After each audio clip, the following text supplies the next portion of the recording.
आज की सबसे बड़ी खबर, हेडलाइंस।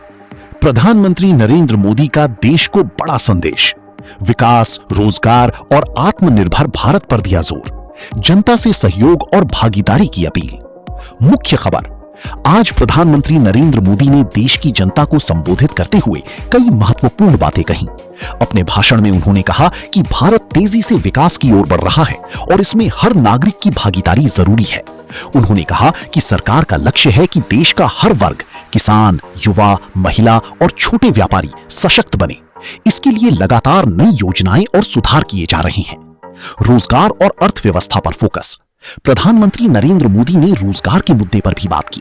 उन्होंने कहा कि स्टार्टअप्स, डिजिटल इंडिया और मेक इन इंडिया जैसे प्रयासों से युवाओं के लिए नए अवसर पैदा हो रहे हैं।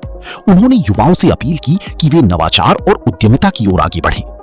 आत्मनिर्भर भारत का संदेश, अपने संबोधन में उन्होंने आत्मनिर्भर भारत पर विशेष जोर दिया। उन्होंने कहा कि देश को आत्मनिर्भर बनाने के लिए स्थानीय उत्पादों को बढ़ावा देना जरूरी है। उन्होंने जनता से वोकल फॉर लोकल बनने की अपील की। जनता से अपील, प्रधानमंत्री ने नागरिकों से कहा कि वे देश के विकास में सक्रिय भागीदार बने। उन्होंने स्वच्छता, डिजिटल भुगतान और नियमों के पालन को देश की प्रगति के लिए महत्वपूर्ण बताया। विश्लेषण, राजनीतिक विशेषज्ञों का मानना है कि प्रधानमंत्री का यह संदेश सीधे तौर पर आम जनता को जोड़ने और विकास की एजेंडे को आगे बढ़ाने की कोशिश है। समापन, तो आज प्रधानमंत्री नरेंद्र मोदी का संदेश साफ है, सबका साथ, सबका विकास, सबका विश्वास। इसी के साथ अरविंद केजरीवाल का जनता के नाम बड़ा संदेश, शिक्षा, स्वास्थ्य और महंगाई पर सरकार का फोकस, केंद्र सरकार पर भी साधा निशाना। मुख्य खबर, आज दिल्ली के मुख्यमंत्री अरविंद केजरीवाल ने जनता को संबोधित करते हुए कई अहम मुद्दों पर अपनी बात रखी।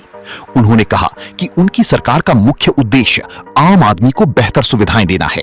उन्होंने शिक्षा और स्वास्थ्य के क्षेत्र में किए गए कामों का जिक्र करते हुए कहा कि सरकारी स्कूलों और अस्पतालों में सुधार लाया गया है, जिससे आम जनता को सीधा लाभ मिला है। महंगाई और राहत पर बयान, अरविंद केजरीवाल ने बढ़ती महंगाई को लेकर चिंता जताई और कहा कि आम आदमी को राहत देने के लिए उनकी सरकार लगातार प्रयास कर रही है। उन्होंने बिजली और पानी जैसी बुनियादी सुविधाओं को सस्ती या मुफ्त देने की नीति को जनता के हित में बताया। अपने संबोधन में उन्होंने केंद्र सरकार पर भी निशाना साधा और कहा कि कई बार राज्य सरकारों के काम में बाधाएं डाली जाती हैं।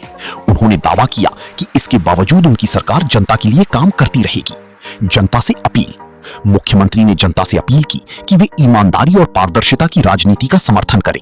उन्होंने कहा कि देश को आगे बढ़ाने के लिए शिक्षा और स्वास्थ्य को प्राथमिकता देना जरूरी है। विश्लेषण, राजनीतिक जानकारों का मानना है कि अरविंद केजरीवाल का यह बयान सीधे तौर पर आम जनता और मध्यम वर्ग को ध्यान में रखकर दिया गया है। समापन, तो कुल मिलाकर अरविंद केजरीवाल का संदेश साफ है, आम आदमी को बेहतर सुविधाएं और राहत देना ही उनकी सरकार की प्राथमिकता है। इसी के साथ आज की ये खास रिपोर्ट समाप्त होती है। आप देखते रहिए जनता की बात। धन्यवाद।